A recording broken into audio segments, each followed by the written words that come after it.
Praise the lord, praise the lord.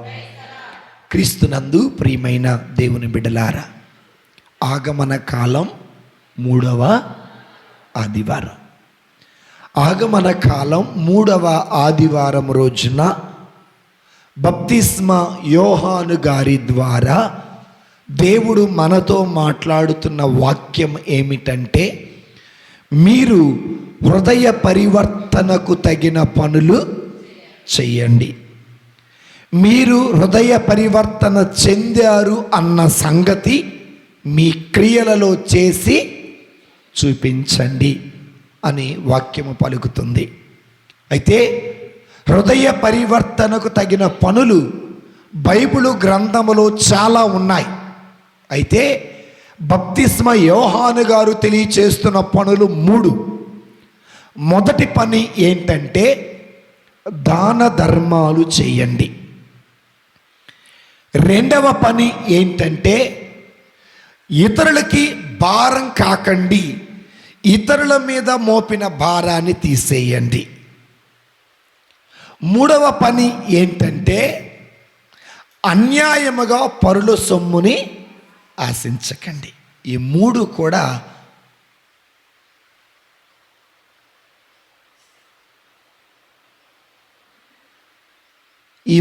కూడా దేవుడు మనకు చెయ్యమంటున్నటువంటి పనులు. Praise the lord, praise the lord.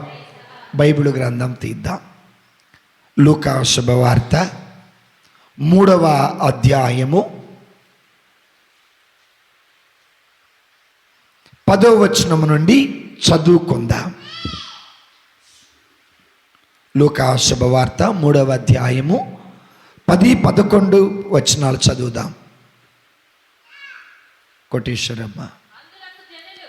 అందులకు జనులు, మేము ఏమి చేయవలెను అని యోహానును అడగగా, 2 అంగీలున్న వ్యక్తి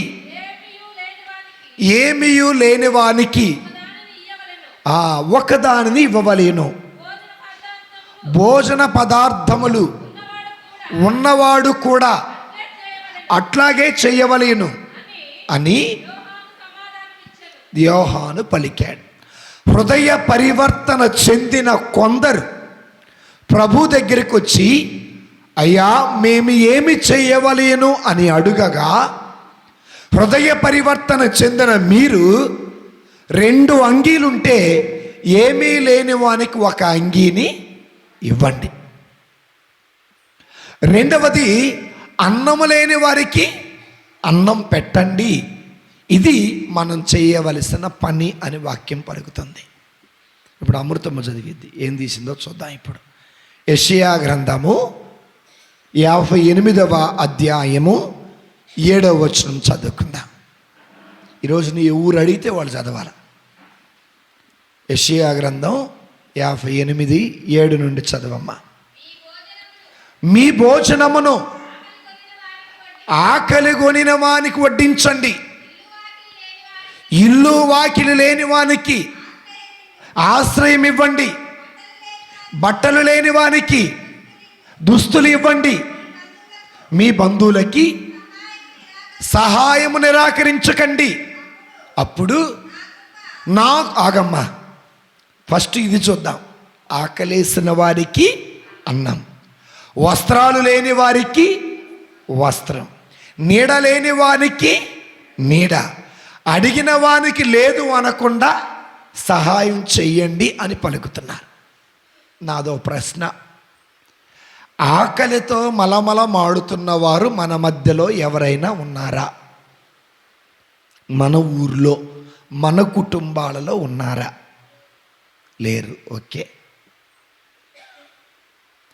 ఆకలితో మలమల మాడేవాళ్ళు 2 రకాలు. మొదటి రకం, వీధులలో, బస్టాండుల్లో, రైల్వే స్టేషన్లలో, సత్రాలలో, ఫుట్పాత్ల మీద పడుకొని ఉండేవాళ్ళు. వీళ్ళు మొదటి రకం. రెండవ రకం, జాగ్రత్తగా వినండి, మన ఇంటిలోనే ఆకలితో మలమల మాడుతూ ఉన్నవారు ఉన్నారు. మొదటి రకం, అత్త మామ. అత్త అంటే కోడలికి పడదు. అందుకే ఆ కోడలు ఆ అత్తకి అన్నము పెట్టదు. ఆ అత్త మంచం మీద నుండి లేవలేదు, అన్నము కూర వండుకోలేదు, తనకు తాను సేవ చేసుకోలేదు. ఇలాంటి పరిస్థితుల్లో నీ ఇంటిలో అలాంటి అత్త, నీ ఇంటిలో అలాంటి మామ, నీ ఇంటిలో అలాంటి వృద్ధులైన తల్లిదండ్రులు ఎవరైనా ఉంటే వారికి ఒక ముద్ద అన్నం పెట్టండి, కొద్దిగా నీరు ఇవ్వమని వాక్యం పలుకుతుంది. దేవుని బిడ్డలారా, మరి నీ ఇంట్లో నీ తల్లి, నీ తండ్రి, నీ భార్య అన్నం పెట్టకపోతే ఒక కొడుకుగా నీ తల్లికి అన్నం పెడుతున్నావా? నీ తండ్రికి అన్నం పెడుతున్నావా? నీ తాతకి అన్నం పెడుతున్నావా? ప్రభు అంటున్నాడు, ఇంటిలో అన్నం ఉంది లేక కాదు, ప్రేమ లేక, ఆ ప్రేమ తల్లి మీద తండ్రి మీద ప్రేమ లేక, అత్త మీద మామ మీద ప్రేమ లేక, వాళ్ళ మీద కోపంతో, వాళ్ళ మీద ద్వేషంతో, వాళ్ళ మీద అసూయతో, వాళ్ళ మీద కడుపు నిండా అన్నం పెట్టకుండా ఆకలితో చనిపోయిన అత్తలు మన మధ్యలో చాలా మంది ఉన్నారు. ఒకసారి ఒక గ్రామంలో ఒక సహోదరుని అడిగాను, ఈమె ఎలా చనిపోయింది? కొడుకు లేడా, కూతుర్లు లేరా అంటే, కొడుకు ఉన్నారు, కూతురు ఉన్నారు, అల్లుడు ఉంది, కోడలుంది, మరి ఎలా చనిపోయిందంటే ఆమెని పట్టించుకోలేదు. అటు కొడుకు పట్టించుకోలా, ఇటు కోడలు పట్టించుకోలా, అటు కూతురు పట్టించుకోలా, ఇటు ఆస్తి వచ్చే వరకు అమ్మ అమ్మ అన్న తర్వాత, ఆస్తి అంతా ఇచ్చిన తర్వాత జబ్బు పడి మంచాన ఉంటే పలకరించే కొడుకు లేకపోతే ఆ తల్లి ఆ తండ్రి పురుగులు పడి చనిపోయారు. కొంతమంది అయితే తల్లి అమ్మ అని కూడా పిలవలేదట. ఈరోజున మన మధ్యలో ఆ తల్లిని, వృద్ధాప్యంలో ఉన్న తల్లిని అమ్మ అని పిలవలేక, నాన్న అని పిలవక అహంకారముతో ఉంటూ అన్నం పెట్టనోళ్ళు మన మధ్యలో లేరా?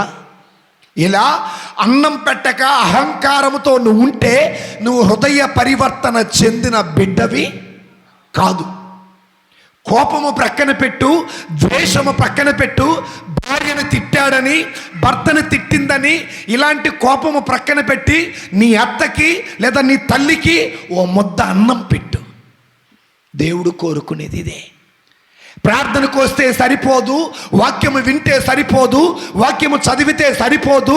దేవుని బిడ్డలారా, ఆకలితో మలమల మాడుతున్న ఆ అమ్మకి, ఆ నాన్నకి, ఆ అత్తకి, ఆ మామకి, ఆ అమ్మమ్మకి, ఆ తాతయ్యకి, ఆ నాయనమ్మకి, ఆ తాతయ్యకి ఓ ముద్ద అన్నం పెట్టండి. దేవుడు మన నుండి కోరుకునేది అదే. వెండి బంగారాలు వజ్ర వైడూర్యాలు వాళ్ళు అడగటలేదు. ప్రేమగా పలకరించండి, ఒక ముద్ద అన్నం పెట్టండి. అయితే ఆకలేసిన వారికి అన్నము పెట్టుట వల్ల దేవుడిచ్చే ఆశీర్వాదాలు 5 చదువమ్మా. ఎప్పుడు? అన్నం పెట్టినప్పుడు, ఎప్పుడు వస్త్రాలని ఇచ్చినప్పుడు, ఎప్పుడు దాహము తీర్చినప్పుడు, అప్పుడు నా కృప ప్రాతకాల సూర్యుని వలె నీపై ప్రకాశిస్తుంది. మొదటి ఆశీర్వాదం. తూర్పు దిక్కున ఉదయించే సూర్య కిరణాలు ఏ విధంగా అయితే మన ఇంటిలో పడతాయో అదే విధంగా దేవుని కృప నీ ఇంటిలో ఉండాలి అంటే, దేవుని కృప నీ గృహముపై ఉండాలి అంటే, దేవుని కృప నీపై, నీ బిడ్డలపై ఉండాలి అంటే, ఆకలితో ఉన్న వారికి అన్నం పెట్టాలి, దాహంతో ఉన్న వారి దాహం తీర్చాలి, వస్త్రాలు లేని వారికి వస్త్రాలు ఇవ్వాలి. Praise the lord.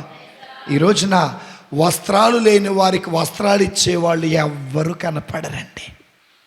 ఒక చిన్న ఉదాహరణ, మనము బైక్ మీదో ఆటో మీదో పోతూ ఉంటాం. రోడ్డు వెంట ఎవరో ఒకరు వస్త్రహీనంగా ఉంటే ఆ వస్త్రహీనంగా ఉన్న వారిని చూస్తూ పోతూ ఉంటావే కానీ మరలా తిరిగి వచ్చి ఒక వస్త్రాన్ని కొని ఆ వస్త్రాన్ని వారి మీద కప్పేవారు ఎవరైనా ఉన్నారా? లేరు. ప్రభు కోరుకునేది అదే. వస్త్రాలు లేకుండా ఉంటే, వస్త్రాలు చినిగి ఉంటే, వస్త్రాలు పాడైపోయి ఉంటే చూస్తూ పోతూ ఉంటారు. ఎక్కడ చినిగిందా అని చూస్తూ పోతూ ఉంటారు. కానీ కళ్ళతో చూస్తూ పోతున్నావు, మనసుతో చూసావు, అదిగో చిరిగిపోయిందని. చిరిగిపోయిన నీకు బీరువా నిండా చీరలున్నాయి, బీరువా నిండా ప్యాంటు షర్ట్లు ఉన్నాయి కదా. ఒక్క వస్త్రము ఆ వ్యక్తికి నువ్వు కప్పితే ప్రభువుకు వస్త్రం కప్పినట్లే. దేవుని స్తోత్రం. Praise the lord, praise the lord.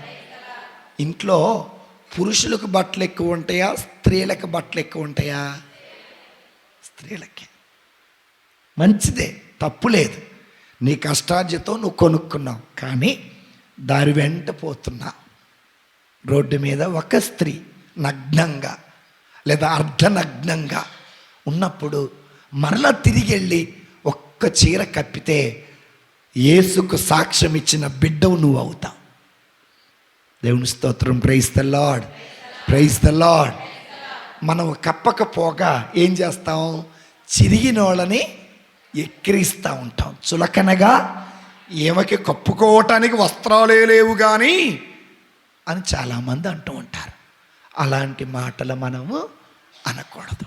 అయితే ప్రభు అంటాడు, ఇలా చినిగిన వారికి వస్త్రాలు కప్పుట వల్ల నా కృప, ఎవరి కృప?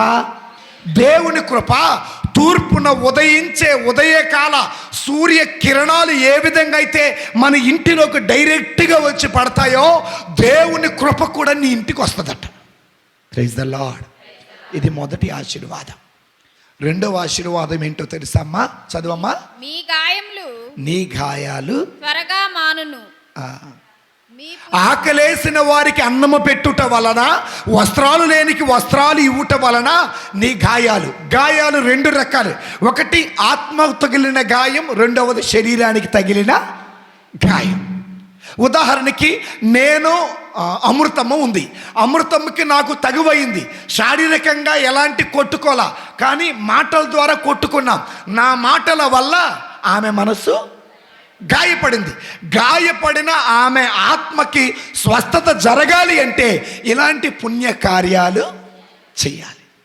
ప్రభు అంటున్నాడు, ఆకలేసిన వాళ్ళకి అన్నం పెడితే నీ గాయాలకు స్వస్థత దేవుడిస్తాడట. దేవుని స్తోత్రం. Praise the lord, praise the lord, praise the lord. దేవుని బిడ్డలారా, ఒకానొక ఊరిలో 4 అక్కా చెల్లెలు ఉన్నారు. ఎంతమంది? 4. అక్కా చెల్లెలు అందరూ ఎప్పుడు ఐక్యంగా ఉంటారు. అయితే చివరి చెల్లెలు, అందరికంటే చివరి చెల్లెలు అత్తలేని సంసారం, ఆడపడుచు ఉన్న సంసారం. అత్తలేదు, ఎవరున్నారు? అయితే ఆడపడుచు ఉన్న సంసారం ఎలా ఉంటుందంటే ఎక్కువగా తమ్ముడు చెప్పిన మాట లేదా అన్న చెప్పిన మాట విని బాధ పెడుతుంటారు. ఓ పక్క అక్క చెప్పిన మాట విని భర్త బాధ పెడుతున్నాడు, మరో ప్రక్క ఆడపడుచు కూడా మరదల్ని బాధ పెడతా ఉంది. ఇలా బాధ పెడుతున్న క్రమంలో ఒక రోజున ఈ ఆడపడుచు జబ్బు పడి ఉంది. ఏ జబ్బు? HIV అనే జబ్బు పడి ఉంది. HIVలో 2 రకాలు ఉంటాయి. తనలో పవర్ ఉన్నంతసేపు, బ్లడ్లో వ్యాధి నిరోధక శక్తి ఉన్నంతసేపు ఈ HIV అనే వైరస్ డామినేట్ చేయదు. రక్తములో ఎప్పుడైతే వ్యాధి నిరోధక శక్తి తగ్గుతుందో అప్పుడు ఈ మనిషి రోజు రోజుకి కృషించిపోతూ ఉంటాడనమాట. ఆ ఆడపడుచుకి తనలో HIV ఉన్న సంగతి రోజు రోజుకి కృషించిపోతూ ఉంది. చివరికి గవర్నమెంట్ హాస్పిటల్లో అడ్మిట్ చేస్తే సహాయము చేసేవాళ్ళు ఎవ్వరు, ఆ అన్నయ్య వస్తున్నాడు, డాక్టర్ చూపిస్తున్నాడే కానీ మంచం మీద పడుకుంటే గుప్పెడ మెతుకులు పెట్టేవాళ్ళు లేదు, గొంతులో చొక్క నీళ్లు పోసేవాళ్ళు లేరు, వాష్రూమ్కి తీసుకొని వెళ్ళి స్నానము చేయించేవాళ్ళు లేరు. అలాంటి పరిస్థితుల్లో దేవుని గుర్తెరిగిన ఈ 4 అక్కలు అన్నారట, అమ్మ ఆమె పాపాన్ని ఆమె పోతుంది, నీ పాపాన్ని నువ్వు పోతావు, నువ్వు వెళ్ళి ఆ హాస్పిటల్లో ఉన్న నీ ఆడపడుచుకి సేవ చేయి. ఎప్పుడైతే ఆ ఇంటి ఉన్నటువంటి మరదలు వెళ్ళి సహాయం చేయటం ప్రారంభించిందో అప్పుడు ఆడపడుచు చేతులెత్తి దండం పెట్టి, దేవుడులాగా వచ్చావు తల్లి, నేను నిన్ను ఎంత బాధ పెట్టానో నాకు తెలుసు, నేను నిన్ను ఎంత ఏడిపించానో నాకు తెలుసు, నేను నిన్ను ఎంత టార్చర్ పెట్టానో నాకు తెలుసు, దానన్నిటిని నువ్వు మర్చిపోయి ఈ రోజున నా దగ్గరికి నువ్వు వచ్చావు, దేవుడిలాగా వచ్చావు అన్నప్పుడు ఈమె సేవ చేసే ఈమె ఏడవటం ప్రారంభించింది. ఎందుకంటే వస్త్రాలు లేని ఆమెకు వస్త్రం కప్పగా దేవుడి ఈ బిడ్డ మనసుకి ప్రశాంతత ఇచ్చాడు. దేవుని బిడ్డలారా, నీవు కూడా ఎవరైనా నిన్ను బాధ పెడితే వాళ్ళకి సహాయం చేసి చూడు.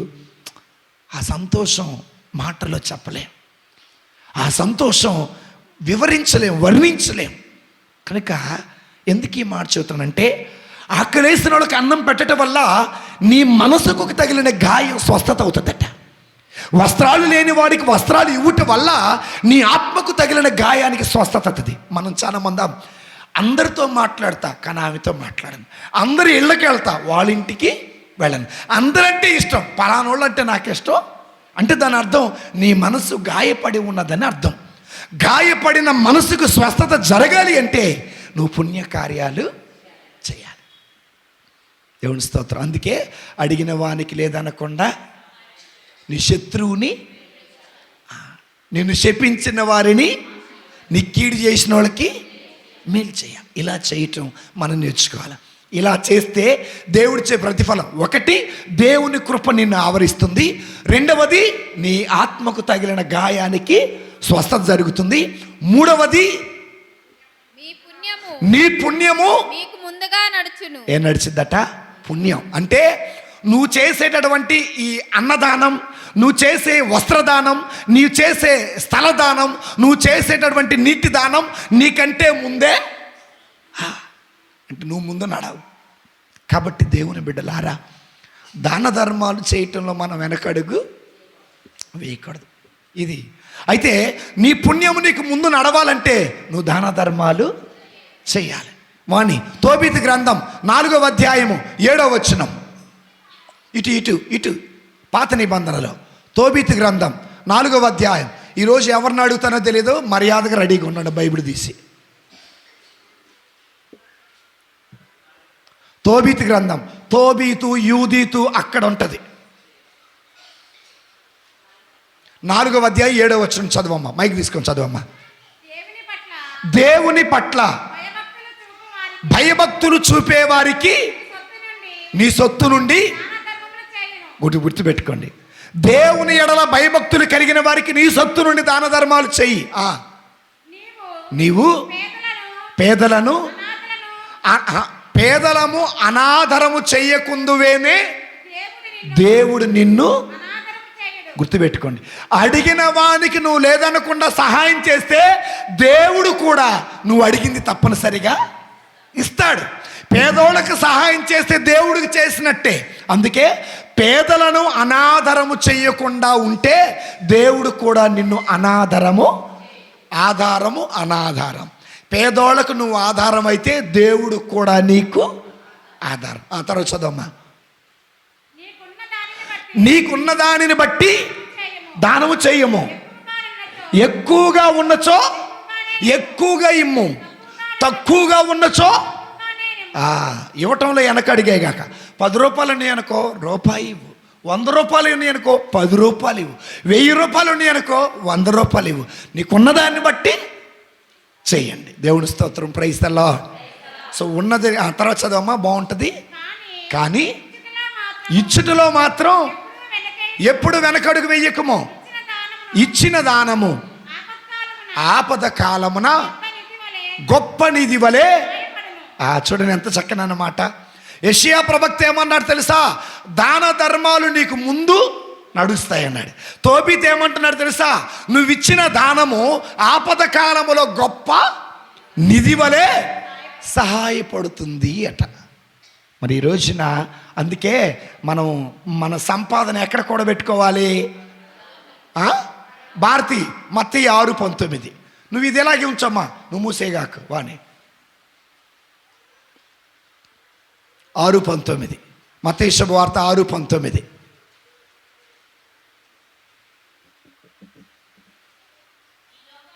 ఈ లోకములో సంపద కూడబెట్టుకోవలదు, చెదపురుగులు తుప్పు వానిని తినివేయును, దొంగలకు అన్నం వేస్తారు. కావున మీ సంపాదన ఎక్కడ కూడబెట్టుకోవాలి? మన సంపాదన పరలోకములో కూడబెట్టుకోవాలంటే అడిగిన వానికి లేదనకుండా సహాయము, మన సంపాదన పరలోకములో కూడబెట్టుకోవాలంటే ఆకలేసిన వాళ్ళకి అన్నము, దప్పికేసిన వాడికి దాహం, వస్త్రాలు లేని వాళ్ళకి వస్త్ర, నీడలేని వాళ్ళకి నీడనివ్వండి. నీ సంపాదన పరలోకములో ఉంటుంది. ఇప్పుడు చదువు మరలా ఇక్కడ తోబితి గ్రంథం. దానము మోక్షమునందలి దేవుడికి ఇష్టమైన కానుక కనుక దానము చేయువాడిని ఆయన అంధకార బంధమైన మృత్యులోకము నుండి గట్టి చాపలు కూడా దేవుని స్తుతిద్దాం. ఈ రోజున పాపం అనే అంధకారంలో మనం ఉన్నాం, పాపం అనే చీకటిలో ఉన్నాం, శాపం అనే చీకటిలో ఉన్నాం. ఈ అంధకారములో ఉన్నటువంటి మనము ఈ అంధకార మృత్యు లోకము నుండి బయట పడాలి అంటే దాన ధర్మాలు చేయాలి. దాన ధర్మాలు దేవునికి ఇష్టమైనటువంటి క్రియ. దాన ధర్మాలు చేయువాడు పరలోకములో సంపాదన కూడబెట్టుకుంటున్నాడు. దాన ధర్మాలు చేసినప్పుడు నీ పుణ్యం నీకంటే ముందే పరలోకానికి చేరుతుంది. అందుకే మనము ఆకలేసిన వాళ్ళకి ఏం పెట్టాలి? వస్త్రాలు లేని వాళ్ళకి ఏమి ఇవ్వాలి? అడిగిన వానికి లేదనకుండా, అధికంగా ఉంటే తక్కువగా ఉంటే. ఇంకో గొప్ప సీక్రెట్ చెబుతా. సిరాపుత్రుడైన యేసు జ్ఞాన గ్రంథం. సోనీ కానీ రాణి కానీ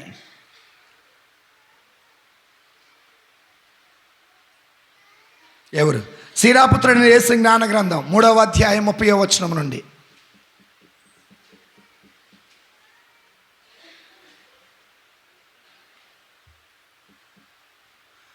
పావని నువ్వు తీలా, నాకు తెలుసు. జలములు మంటలని చల్లారుస్తాయి. దాన ధర్మాలు నీ పాపములకు, చూడండి ఎంత చక్కనైన మాట. ధనములు నీళ్లు ఏ విధంగా అయితే మంటలను చల్లారుస్తాయో, మనము చేసిన దాన ధర్మాలట మన పాపాలని ప్రాయశ్చిత్తము చేస్తాయట. కనుక పాపాలకు ప్రాయశ్చిత్తం దాన ధర్మం. నీకంటే ముందు పుణ్యం నడుస్తుంది. దేవునికి ఇష్టమైన కానుక దాన ధర్మాలు, పరలోకములో సంపాదన దాన ధర్మాలు. కాబట్టి దేవుని బిడ్డలారా, హృదయ పరివర్తన చెందినటువంటి మనం, హృదయ పరివర్తన చెందిన మనం చేయాల్సిన మొట్టమొదటి పని ఏంటి? దాన ధర్మాలు ఏ ఏ రూపంలో? ఆకలేసిన వాళ్ళకి, వస్త్రాలు లేని వాళ్ళకి, దాహం వేసిన వాళ్ళకి దాహం చేసి, నీడలేని వాళ్ళకి ఆశ్రయం ఇవ్వండి. అలా చేస్తే దేవుడు మనల్ని దీవిస్తాడని వాక్యము మనకు పలుకుతుంది. దేవుని బిడ్డలారా, ఇది ఏ దానం? భౌతికమైన దానం. నేను ఇంకోటి కూడా మిమ్మల్ని అడుగుతా. మనము ఇంకో భోజనం పెట్టాల. ఏ భోజనం తెలుసా? ఆత్మీయమైన భోజనం. ఆత్మీయమైన భోజనం 2 రకాలు. ఒకటి ప్రభుని వాక్యం, రెండవది ప్రభుని శరీరం, ప్రభుని రక్తం. నేను వచ్చే ఒకే ఒక సలహా, మైకులు పట్టుకొని వాక్యం చెప్పటమే కాదు, మీ చేలో ముచ్చట్ల వల్ల కూడా దేవుడి వాక్యం చెప్పుకోవచ్చు. మీరు చేసే ఉద్యోగంలో కూడా దేవుని మాటలు చెప్పుకోవచ్చు. మీరు వెళ్ళే ప్రయాణంలో కూడా దేవుని ముచ్చటి చెప్పుకోవచ్చు. ఇది వాక్యాన్ని పంచటం అంటే దేవుని వాక్యం అందరికీ చెప్పటం. అది ఆత్మకు ఆహారం. రెండవది, ప్రభు శరీర రక్తముల విలువ తెలియని వాళ్ళకి దానిని స్వీకరించే నీవు ఆ విలువని చేయాలి. ఎందుకనగా ప్రభు అన్నారు, నా శరీరం నిజమైన ఆహారం, నా రక్తం. చాలామంది మన మధ్యలో ప్రభు శరీరం తింటలా, ప్రభు రక్తమును పానము. ప్రభు నా శరీరం నిజమైన ఆహారం, నా రక్తము నిజమైన, తింటేనే జీవం అన్నాడు, తింటేనే పరలోకానికి మార్గం అన్నారు. మరి ఈ రోజున మనలో చాలామంది యువకులు కావచ్చు, వృద్ధులు కావచ్చు, ఎవరైనా ప్రభు శరీరం తినని వాళ్ళు ఉన్నారు అంటే నువ్వు జీవమునకు దూరం అవుతున్నావని గుర్తుపెట్టుకో. ఒకవేళ గుళ్ళో పెళ్లి కాలేదా, ప్రభు దగ్గరికి వచ్చి మరి మ్యారేజ్ ట్రిబ్యునల్ చేసుకొని దండలు మార్చుకొని ప్రభు శరీరం తినాలి. వాక్యం ఒకటే జీవాహారం అన్నారా, ప్రభు శరీరక్తాలు కూడా జీవాహారం అన్నారా? నేనే ఏ ఆహారం? నా శరీరమును భుజించి నా రక్తమును పానము చేయువాడు మరణమును చవి చూడక నిత్య జీవము. నిత్య జీవానికి మార్గం ప్రభు శరీరం, నిత్య జీవానికి మార్గం ప్రభుని రక్తం. మరి ఆ పరలోకానికి వెళ్ళాలంటే నీలో జీవం ఉండాలి. నీలో జీవం ఉండాలంటే ప్రభు శరీరం ప్రభు రక్తాన్ని మనం పానము. చాలామంది దేవుని బిడ్డలారా వాటిని స్వీకరించడు, అది పాపం. చక్కగా గుడికి వస్తున్నారు, మంచిది. చక్కగా వాక్యం వింటున్నారు, మంచిది. చక్కగా ప్రభు శరీర రక్తాలు చక్కగా వాక్యం విని ప్రార్థన చేస్తున్నారు, మంచిది. కానీ ప్రభు శరీరమును ప్రభు రక్తమును మనము స్వీకరించాలి. Praise the lord. ఇది మొదటిది. హృదయ పరివర్తన చెందిన వారు చేయవలసిన రెండో పని. రాణి అమ్మా, ఇతరులకి భారం. లూకా శుభవార్త 3వ అధ్యాయము 13వ వచనం. ఈరోజు నేను ఎవరిని అడుగుతానో నాకు తెలియదు, రెడీగా ఉండండి. బైబిల్ తీసినట్టు కొంతమంది తీసి నటిస్తున్నారు, నాటకాలన్నీ ఇక్కడే ఉన్నాయి.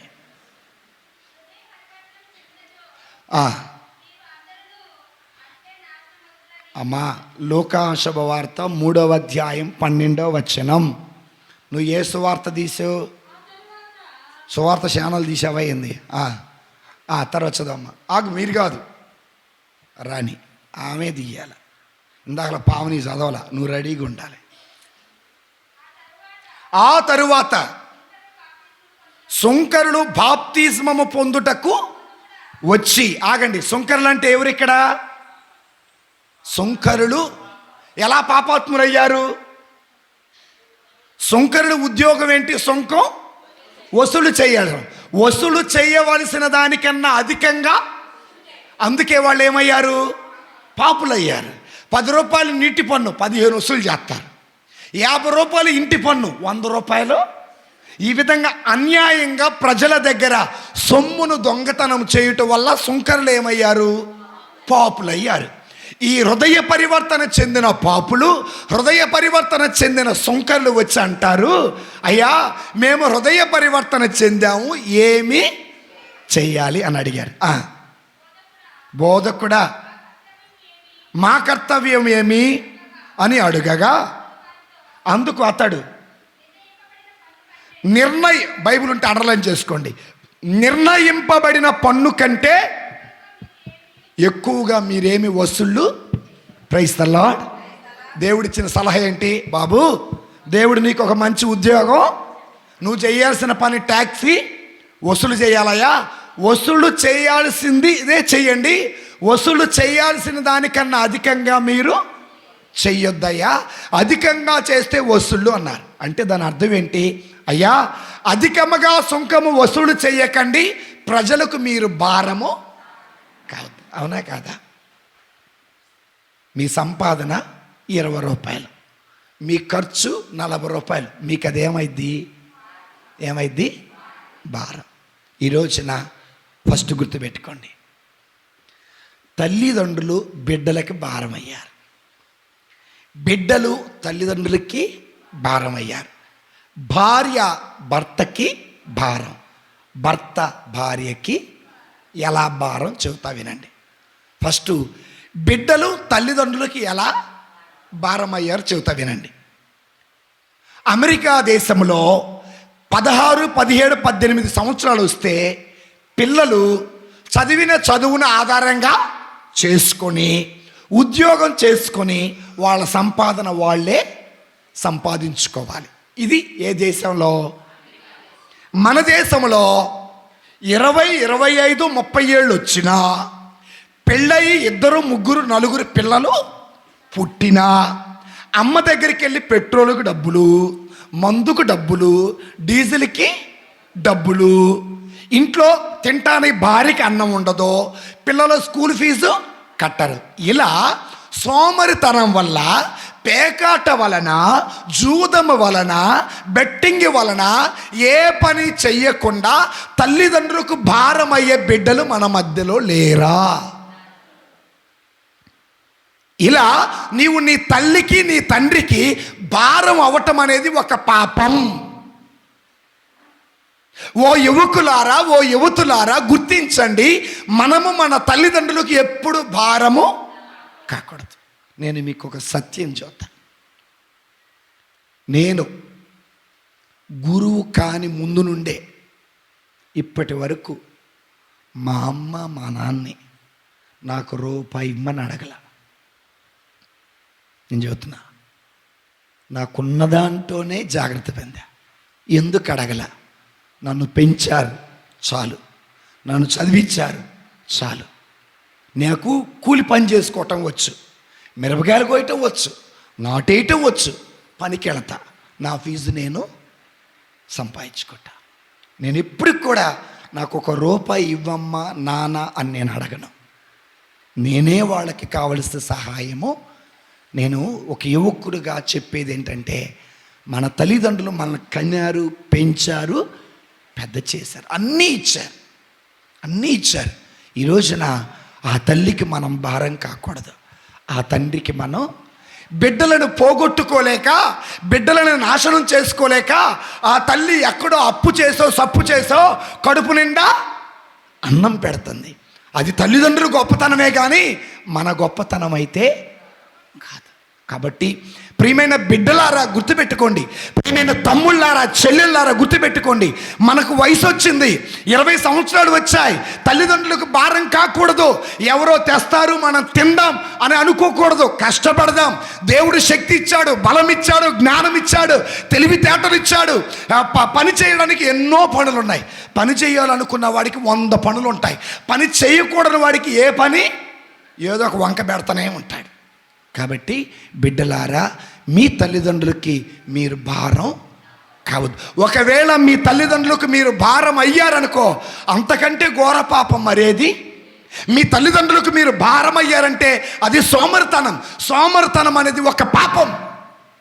Praise the lord, praise the lord.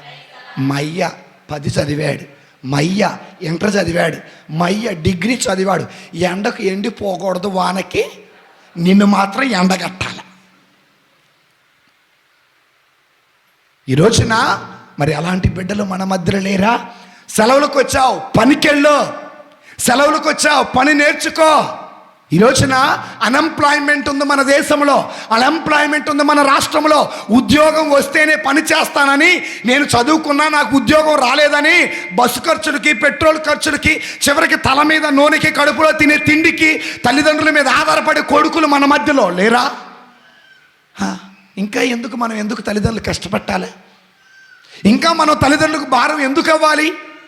కనుక దేవుని బిడ్డలారా, దేవుడు ఈ విషయంలో కూడా మనల్ని లెక్క అడుగుతాడు. ఇది తల్లిదండ్రులు తప్పుంది.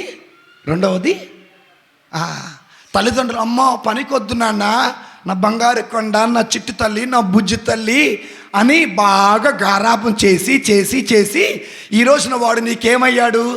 ఎక్కి మేకయ్యాడు. Praise the lord. ఇది మొదటిది.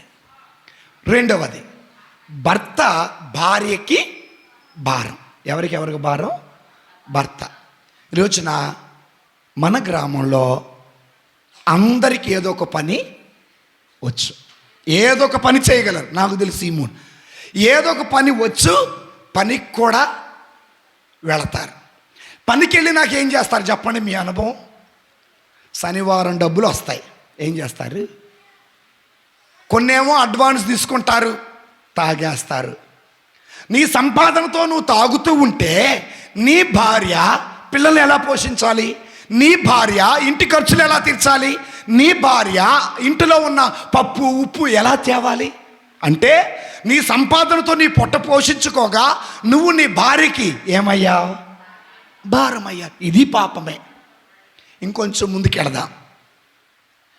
అత్త నీ కొడుకు ఇలా చేస్తున్నాడు, ఆడు మగోడు, ఆడు తిరుగుతాడు, వాడు తాగుతాడు, ఉంటే ఉండు పోతే పో.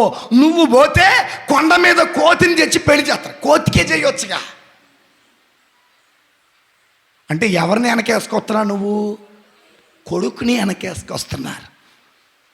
సత్యము ఎవరికైనా సత్యమే, న్యాయం ఎవరికైనా న్యాయమే, ధర్మము ఎవరికైనా ధర్మమే. మరి ఈ రోజున ఆ కొడుకు తాగుతూ తిరుగుతూ ఉంటే మరి ఎంతమంది కొడుకును మందలించి వెళ్ళయ్యా పనికి అననే తల్లులు ఎంతమంది? వాడు పోడు, ఉంటే ఉండు, పోతే పో. తప్పండి. నీ కూతురు లాంటిదే నీ కోడలు కూడా, నీ అల్లుడు లాంటి నీ కొడుకు లాంటి వాడే నీ అల్లుడు కూడా. కాబట్టి మరి బిడ్డలారా, తల్లిదండ్రులారా, మనం భారం కాకూడదు. ఇది ఒక రకం. ఇంకొక రకం నేను చూస్తావేనండి. ఇంకొక రకం భారాల గురించి చెబుతున్నా. భార్య భారం. ఏ భారం? ఏ భారమైనా తట్టుకోవచ్చు, కానీ భార్య భారాన్ని అందరూ కాదు, కొంతమంది చెబుతామేనండి. నేను రోజంతా పనిచేసి తెచ్చేది అంత 1000 రూపాయలు.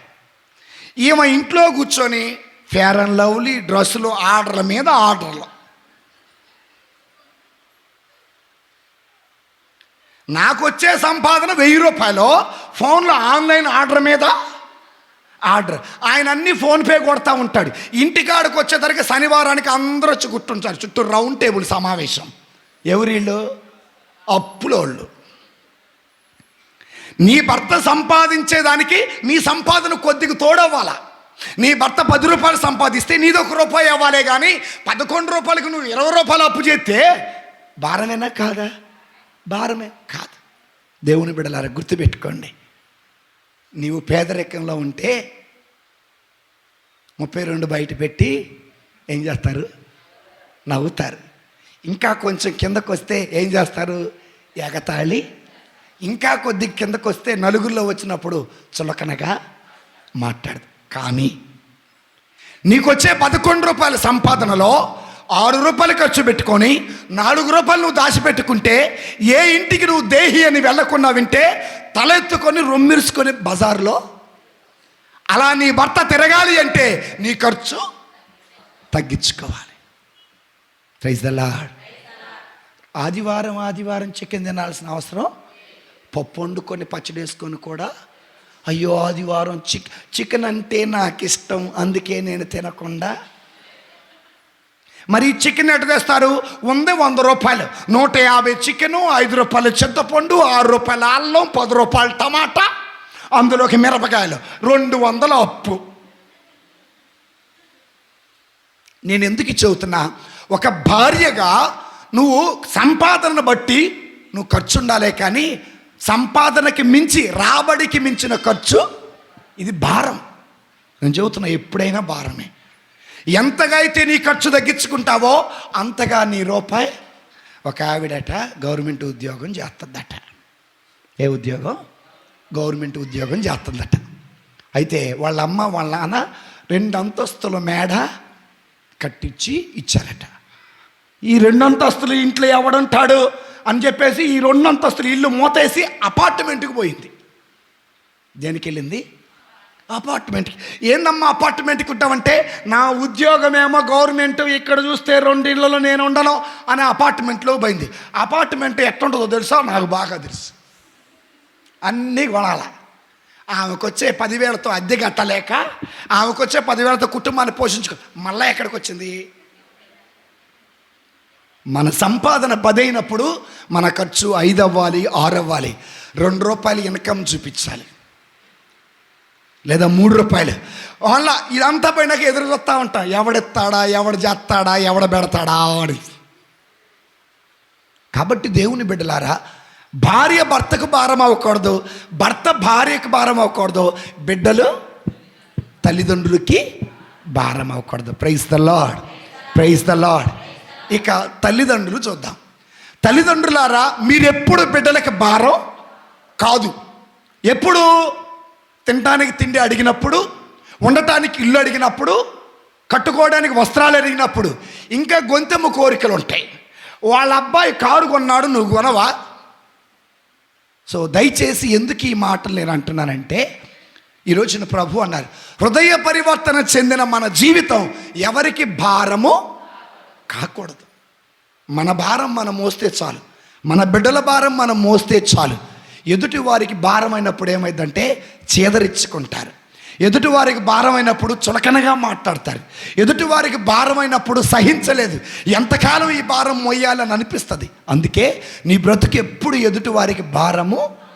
అయితే ఇందులో ఒకటి ఉంది, ప్రేమించిన వాడు ఎంత భారమైనా భరిస్తాడు, ద్వేషించేవాడు అది భారమైతే చీపిరి పుల్ల కూడా భారమే. ప్రేమిస్తే కొండను మోస్తాడు, ప్రేమించకపోతే చీపిరి పుల్ల కూడా భారంగా ఉంటుంది. మరి ఒక సలహా అంతే బైబిల్ పలుకుతుంది, ఎవరికి మీరు భారము కావద్దు. వద్దు. దేవుడట కష్టపడి పనిచేసేవాడికి ఎప్పుడు ఆరోగ్యం ఇస్తాడట, సుఖపడే వాళ్ళకి అన్నీ రోగాలు వస్తాయట. కనుక కష్టపడదాం, ఊపిరి ఉన్నంతసేపు కష్టపడదాం, ప్రాణం పోయే వరకు కష్టపడదాం. అప్పుడు దేవుడు మనకి మంచి ఆరోగ్యం ఇస్తాడు. అందుకే బైబిల్ ఏం చెబుతుందో చూద్దాం ఈ మాట. ఇప్పుడు ఎవరిని అడుగుదాము? దీవిన యెషయా గ్రంథం వదిలే, పావని నెక్స్ట్ నువ్వు. పావని యెషయా గ్రంథం 58:6. యెషయా గ్రంథం 58:6.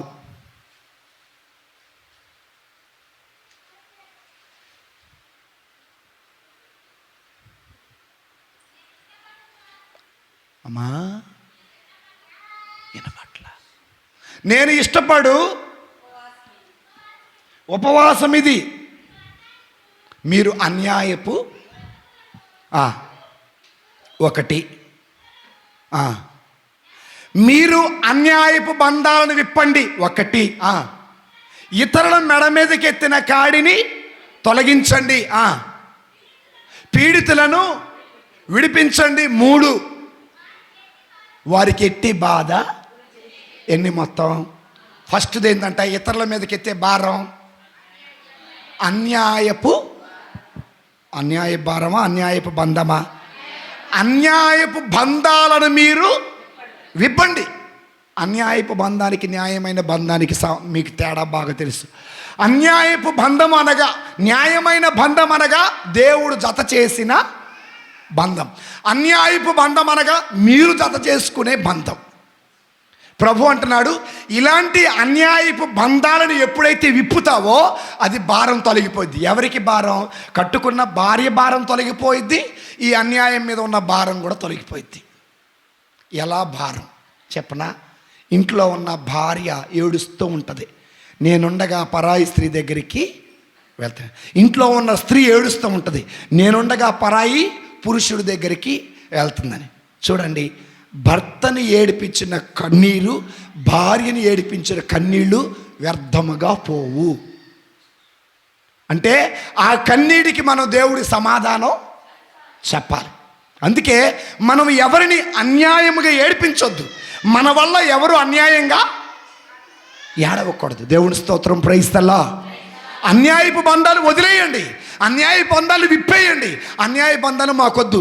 అన్యాయపు బంధములో ఉన్నంతసేపు దైవశక్తిని కోల్పోయాడు ఎవరు? సంసోను. అన్యాయపు బంధములో ఉన్న బంధకం తెలుసుకొని, అయ్యా ఈ అన్యాయపు బంధము నాకు భారమైపోయింది, నీ సేవ చేయలేకపోతున్నా, నా భార్యను పట్టించుకోలేకపోతున్నా, నా కుటుంబాన్ని పట్టించుకోలేకపోతున్నాను, వాళ్ళకి ప్రేమను పంచలేకపోతున్నాయని దేవుడికి మొరపెడితే ఆ అన్యాయపు బంధం పోయిన తర్వాత మరలా దేవుడు వాళ్ళకి శక్తిని. నీవు అన్యాయపు బంధములో ఉన్నంతసేపు సింహం ఉచ్చులో ఉన్నట్టే నీ బతుకంతా. ఎందులో? ఎలక బోన్లో పడ్డట్టు, పిల్లెళ్ళి ఉచ్చులో పడ్డట్టు. ఏ బంధము? అన్యాయపు. ఇలాంటి అన్యాయపు బంధం అంటే శారీరకమైన బంధమే కాదు, అన్యాయపు బంధం అంటే పేకాటాటం కూడా బంధమే, సీరియల్ చూడటం కూడా బంధమే, దొంగతనం చేయటం కూడా. ఎవరితో ఆ బంధం? లోకంతో. అందుకే అన్యాయపు బంధాలను మీరు విప్పండి. తర్వాత చదవమ్మా.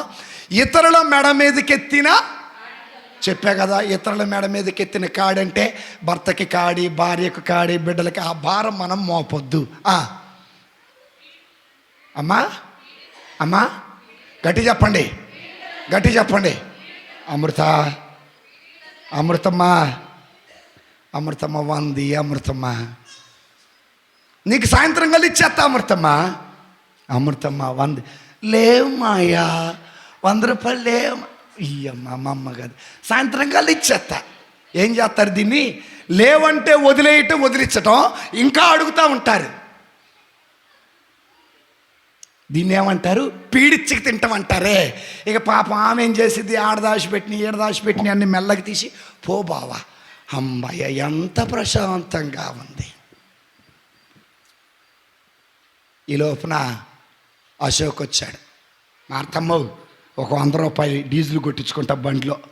లేవురా చిన్నమ్మాయి, నిన్నే 100 ఇస్తేనే నేను ఆటో స్టార్ట్ చేస్తా. ఆమె 100 ఇచ్చింది, ఈడు ఆయిల్ కొట్టించాడు, వాడికి ఆయిల్ పోపించుకుంటాడు. ఎందుకంటే పీడిచ్చి తినకూడదు మన తల్లిని, మన తండ్రిని. ప్రేమతో ఇచ్చేది వేరు, పీడిచ్చగా ఇచ్చేది. ఇక పీడివ్వగా ఎలా ఇస్తారు? దరిద్రం పోగొట్టుకోవడానికి 100 ఇస్తారు. ప్రేమతో ఇచ్చిందేనది. ఇప్పుడు నాకు లాంటి వాళ్ళు వెళ్ళి, ఎందుకు చిన్న అమ్మాయి ఇచ్చా? నా సొమ్ము నా ఇష్టం, నీకేంది? నా డబ్బు నా ఇష్టం, నీకేంది? అని నాకే. ఇవన్నీ ఎందుకు చెబుతున్నా? సో ఇతరుల మీదకి ఎత్తిన మనం పీడించొద్దు ఎవరిని కూడా. యేసు ప్రభు మనకేమిస్తారు తెలుసా? ఇంగ్లీష్లో ఒకటి ఉంటుంది, వినండి, పెన్నుంటే రాసుకోండి. God creates us without our concern. God will never save us without our concern. English medium పిల్లలు చెప్పాలి. పండు ప్రేమకుమారు ఎక్కడికి వెళ్ళా? ఆట ఆడుతున్నాడైనా. దేవుని స్తోత్రం, ప్రైజ్ ది లార్డ్. తెలుగులో చెబుతా. మన ప్రమేయం లేకుండానే దేవుడు మనల్ని సృష్టించాడు. కానీ మన ప్రమేయం లేకుండా దేవుడు మనల్ని రక్షించాడు. అర్థమైందా? సో మన ప్రమేయం లేకుండా దేవుడు మనల్ని సృష్టించాడు, కానీ మన ప్రమేయం లేకుండా ఆయన మనల్ని రక్షిస్తాడా, రక్షించడా? నువ్వు నువ్వు హృదయ పరివర్తన చెంది బాప్తిజం పొందితేనే నీకు ఆయనంతటా ఆయనకి వచ్చి సంకలో పెట్టుకొని తెసిపోతాడా? ఎందుకు ఈ మాట చెబుతున్నానంటే, ప్రేమగా ఇచ్చేది వేరు, బలవంతంగా ఇచ్చేది వేరు. మరి ఈ రోజున నీ భర్తని, నీ భార్యని, నీ బిడ్డల్ని పీడిస్తున్నావా? ఆలోచన చేయండి ప్రియమైన దేవుని బిడ్డలారా. మరట మనం అనుకుంటాం డబ్బులుంటే సంతోషం, డబ్బులుంటే ఆనందం, డబ్బులుంటే ప్రశాంతత ఉంటుందని మనం అనుకుంటాం. నేను చెప్పనా, డబ్బు ఉంటే ప్రశాంతత రాదు, సంతోషం రాదు, ఆనందం రాదు. శత్రువులు ఎక్కువ అవుతూ ఉంటారు. ఏముంటే? డబ్బులుంటే ఎవరు ఎక్కువైతారు? ప్రేమ, శాంతి, సమాధానం ఏవీ రావు. డబ్బులు ఇచ్చినంతసేపు ఏమో you are good, you are good, you are good, కోడ్ గుడ్ అంటారు. ఇవ్వకపోతే యు ఆర్ నాట్ గుడ్ అంటారు. అర్థమైందా తేడా? సో డబ్బులు ప్రేమగా ఉండి డబ్బులు ఇచ్చినంతసేపేమో మంచోడు మంచోడు మంచోడు మంచోడు అంటారు. ఎప్పుడైతే డబ్బులు ఇవ్వటం ఆపేస్తామో ఏమవుతారు? గొడవలైతే గొడవ ఏమైంది? శత్రువుగా మారుతారు. అందుకే డబ్బు వల్ల శత్రువులు ఎక్కువ అవుతారట. అందుకే పెద్దలు మీరే అంటారు, ఏమిచ్చి శత్రుత్వం కొనుక్కోకూడదు. అడిగితే ఇత్తంలే, ఊరు వదిలిపెట్టి పోతామా? ఓ పెద్ద లక్షలు లేకనేగా నీకు 1000 ఇచ్చింది. ఆ లక్ష కూడా నీ దగ్గర లేకనేగా మమ్మల్ని వచ్చి అడిగింది. సో కాబట్టి మనం పీడించకూడదు కదా. వారాలు వచ్చి పీడిస్తాం, వచ్చే వారం కలిసావా. వాడు రాగానే డబ్బులు మొత్తం తీసుకొని ఇంట్లో తలుపేసి, అరే మా అమ్మ లేదని చెప్పురా, మా నాన్న లేడని చెప్పురా, ఇంట్లో తలుపులు వేసుకొని. చివరికి అమ్మ ఇంట్లో నువ్వు చూసివా, నువ్వు సాక్ష్యమా లేరా మన మధ్యలో అలాంటి. అంటే ఎందుకు చెబుతున్నానంటే, పీడించొద్దు. ప్రేమగా ఇచ్చేది ఫలిస్తుంది, బలవంతంగా ఇచ్చేది ఏడిపిస్తుంది. కనుక దేవుని బిడ్డలారా, సహోదరి సహోదరులారా, బాగా గుర్తుపెట్టుకోవాల్సిన విషయం ఏంటంటే, ఎవరిని మనం బలవంతం చేయకూడదు. సో ఎన్నైనా లాస్ట్ చదువమ్మా, అందులోనే ఉంది పావని.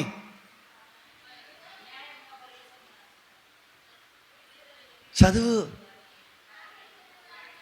ఏందో అమ్మా, రాజేశ్వరరావు చదివేది నీకు వినపడుతుందా? వాళ్ళని ఎట్టి బాధలకి గురి చేయకూడదు. Praise the Lord. Praise the Lord. మీ అందరు జాగ్రత్తగా వినండి. మీ అందరికి ఒక హెచ్చరిక, వినండి జాగ్రత్తగా.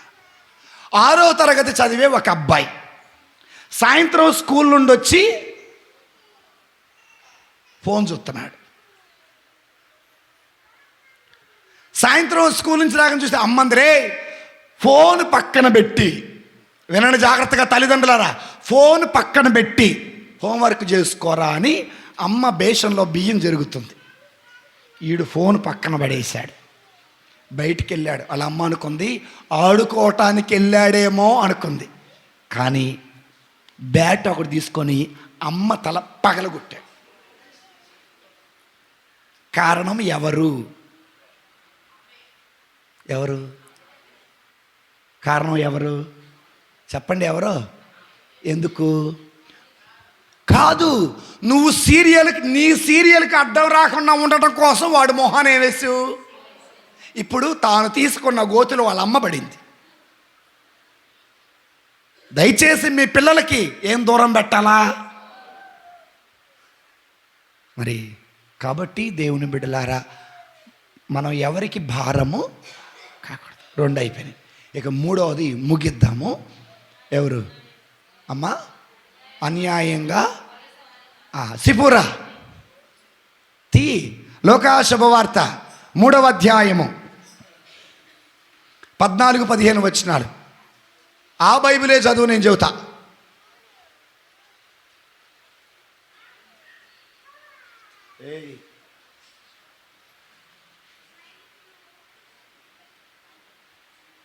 చదువమ్మా. సైనికులు మేము ఏమి చేయవలెను అని అడిగాను. అందుకు అతడు, ఎవరిని బాధపడకూడదు. ఇంట్లో కూడా ఇంతే మాట్లాడుతావమ్మా. ఆ మైకి ఏంటయ్యా బాబు, మైకి ఏంటి ఆయన, నాకేనా పట్ల.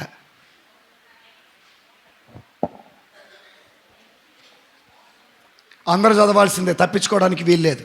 నెక్స్ట్ రెడీగా ఉండండి. సైనికులను మేము ఏమి చేయవలెను అని అడిగిరి. అందుకు అతడు ఎవరిని బాధ పెట్టకయు ఎవరి మీదను ఆపనింద వేయకయు ఎవరి మీద అబద్ధాలు వేయకుండా మీ జీవితంలో సంతృప్తి పొందండి అని చెప్పారు. అంతేనా? దేవుని స్తోత్రం. Praise the lord.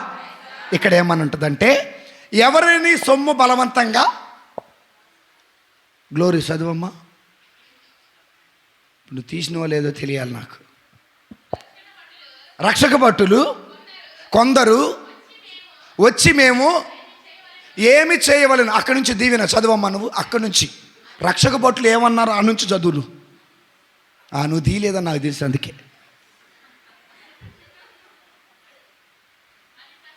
ఆగమ్మా, చదివిదిగా.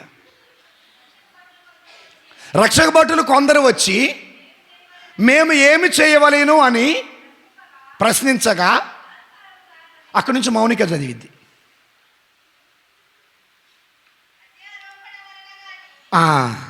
బలత్కారము వలన కానీ అత్యారోపణ వలన కానీ, ఇప్పుడు నుంచి నాకు చదివిద్ది. చదువమ్మా. నువ్వు తీయలే, నాకు తెలుసమ్మా. శిఖనం పార్వతి చదువమ్మా. చూశారా, మీరు అందరు నటిస్తున్నారు. దేవుని స్తోత్రం. Praise the Lord, praise the Lord, praise the Lord, praise the Lord. అన్యాయ ఆరోపణ వలన కానీ, మౌనిక చదువమ్మా.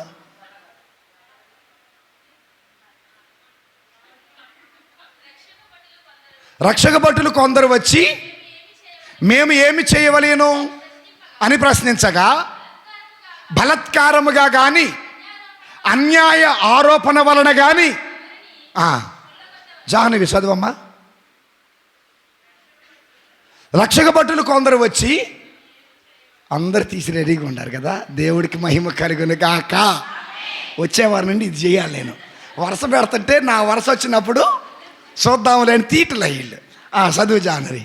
రక్షక భటులు కొందరు వచ్చి, అక్కడి నుంచి ధనలక్ష్మికి చదివిద్ది. మేము ఏమి చేయవలేను అని ప్రశ్నించగా, బలత్కారముగా కానీ అన్యాయ ఆరోపణ వలన కానీ ఎవరు సొమ్ము కొల్లగొట్టకండి.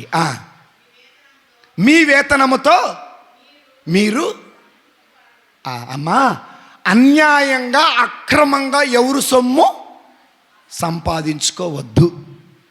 అవునా? నాకు తెలిసి మన గ్రామంలో అన్యాయంగా అక్రమంగా ఎవరు సొమ్ము ఆశించే వాళ్ళు ఎవ్వరు, అందుకే మినువులు దొంగతనాలు చేయరు. ఎంత మంచోళ్ళు. అందుకే నిమ్మకాయలు దొంగతనాలు చేయరు. అందుకే బెండకాయలు, బీరకాయలు, దోసకాయలు దొంగతనం చెయ్యరు. ఎంత మంచోళ్ళు. అన్యాయం మనకొద్దు. ఆయన పోనీలో గుప్పిడి తీసుకోమంటే ఇల్లు వాటేసుకుంటూ అంతా నాకేగా.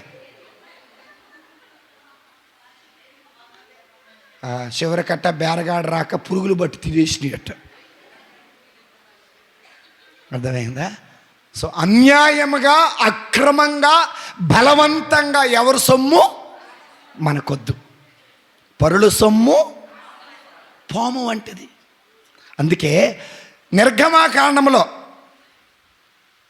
20వ అధ్యాయములో 17వ వచనం. ఇప్పుడు ఎవరిని అడగాలి? సంఖ్యారాజేశ్వరి.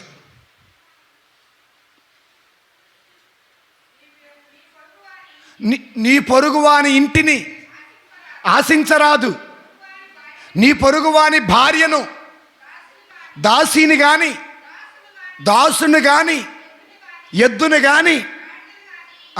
అక్కడి నుంచి ఇప్పుడు దేవకుమారి చదువుతారు.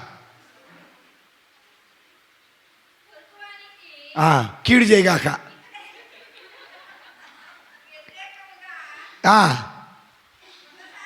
ఆ కూడ సాక్ష్యాలు నేను చెప్పమనలేదు.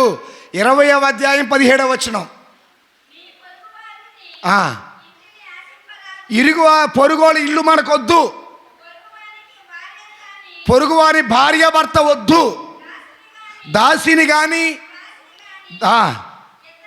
ఎద్దు కానీ. బర్రెలు తప్పిపోతే తీసుకొచ్చి కట్టేయకూడదు అనమాట. గేదెలు తప్పిపోతాయి, అవి కాలంలోకి వచ్చి పడతాయి, చేసుకొచ్చి ఆడగట్టేస్తారు. గేదెలు కట్టేసేవాళ్ళు మన మధ్యలో లేరా? అది తప్పు, బైబిల్ వ్యతిరేకమమ్మా. గొర్రె తప్పిపోతే గొర్రె తీసుకొచ్చి కట్టేశారు, మేక తప్పిపోతే మేకను కట్టేశారు. ఇలాంటివి మనం చేయొచ్చా? ఒకవేళ తప్పిపోయిందని వచ్చారనుకో, మాకు తెలియదయ్యా ఎటు పోయి. ఇంకొంతమంది ఉంటారు ఇంట్లో ఎవరు లేకుండా చోట కోడికి రాయేయటం, వండుకొని తింటాం. లేరా మన మధ్యలో అలాంటి వాళ్ళు? ఇంకొంతమంది ఉంటారు గుడ్లు దొంగతనం చేసేవాళ్ళు. ఏ గుడ్లు ఆపలేం మనం. ఇంకొంతమంది ఉంటారు ఆ ఇంట్లో ఏదో ఉందని కుక్కకి అన్నం పెడతారు. ఆ కుక్క రోజు తిని విషం తిని చచ్చిపోయింది, వీళ్ళు ఇంటి దోపిడికి వెళ్తారు. ఇవన్నీ వాస్తవాలా అవాస్తవాలా? అందుకే పరులుదు అనేది ఏది మనకి వద్దు, ఆశించొద్దు. ఉదాహరణకి ముగిస్తానే.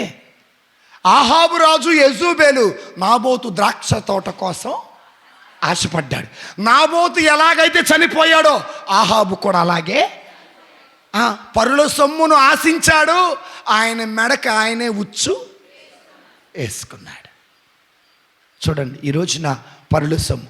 ఉదాహరణకి హెరోదు తమ్ముడు ఫిలిప్పు, సోదరుడు ఫిలిప్పు, ఈ హెరోదు తన సోదరుడి భార్య ఫిలిప్పును దగ్గరికి చేర్చాడు, మరి హెచ్చరించాడు. బప్తిస్మ యోహాను గారు హెచ్చరించాడు. పరులది అనేది మనకేది, మన కష్టార్జితం మనకుంటే చాలు దేవుని బిడ్డలారా. అందుకే మరి మనమందరం కూడా ఎన్ని విషయాలు జాగ్రత్తగా ఉండాలి? 3 విషయాలు. మొదటి విషయం దాన ధర్మాలు. రెండో విషయం ఇతరులకు భారము. ఎవరు నేను అంటలేదు, చూడండి. నేను మా అమ్మ మా నాన్నకి అమ్మ జీతం ఎప్పుడు పడిద్దా అని ఎదురు చూస్తూ ఉంటా. నేను నా జీతం ఎప్పుడు పడిద్దా అని నేను ఎదురు చూస్తూ ఉంటా. లేదా శనివారం ఎప్పుడు వచ్చిద్దా అని ఎదురు చూస్తూ ఉంటా.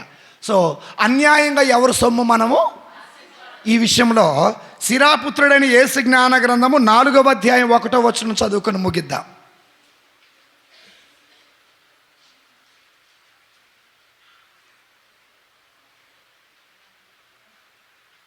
సిరాపుత్రుడైన యేసు జ్ఞాన గ్రంథం ఎవరు?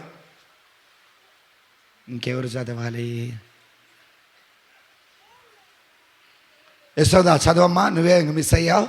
అమ్మా ఆగు, నువ్వు చదువు పాప. ఏం పేరు నీ పేరు? ధనలక్ష్మి. చదువు ధనలక్ష్మి. ఎన్నో అధ్యాయమా? 4వ అధ్యాయం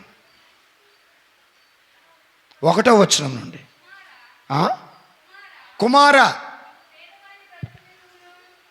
కుమార పేదవాని బ్రతుకు తెరువుని చెడగొట్టవలదు. ఇది అర్థమైందా మీకు? పేదవాడి బతుకు తెరువు చెడగొట్టడం అంటే ఏంటో తెలుసా? నేను చెబుతా. సంఖ్యాప్రసాద్ టైల్స్ వేస్తాడు, నేను కూడా టైల్స్ వేస్తా. ఆయన గుళ్ళో టైల్స్ వేయటం 100 రూపాయలకు ఒప్పుకున్నాడు. నేనేమని చెప్పా, 90కే నేను చేస్తా. చెడగొట్లా ఆయన నోటికాడు తిండి. సగం వేసినాక నాకు గిట్టు బాబు కాదు బాబు, ఇంకొక 20 రూపాయలు పెంచు. చూడండి దేవుని బిడ్డలారా, అంటే పేదవాడు చేసుకునే పనికి నువ్వు అడ్డం పడకూడదు. ఆడి పన్నాడు చేసుకుంటున్నాడు, ఆడి నోటికాడు కూడు మనం ఏమొచ్చింది మనకి? చదువమ్మా. అతనిని ఆదుకొనుటలో ఆలస్యం చేయవద్దు. ఆకలి కొన్నవానిని ఆగ్రహము రప్పింపకము. అక్కరలో ఉన్న వారికి ఆగ్రహం రప్పించకము. అక్కరలో ఉన్నవాన్ని కోపము రెచ్చగొట్టకుము. నిరాశ చెందియున్నవాని బాధలను అధికము చేయకుము. అతడు చేయి చాచి అడిగినచో జాప్యము చేయకుము. అతడు చేయి చాచి అడిగితే సహాయం అని నిరాకరించదు. కాబట్టి పరుల సొమ్ము మనము మీరు దొంగతనం చేసి మినువులని ఎడబోయండి. నేను అమ్ముకుంటా, గుడికి ఏదో పని చేపిద్దాం, పరుల సొమ్ము మనకొద్దు. చూసారా, మేము పోతాం అంటున్నారా? అందరూ పితా పుత్ర పవిత్ర ఆత్మనామమున అందరు లేచి నిలబడి విశ్వాస ప్రమాణం చెప్పుకుందాము. పరలోకమును భూలో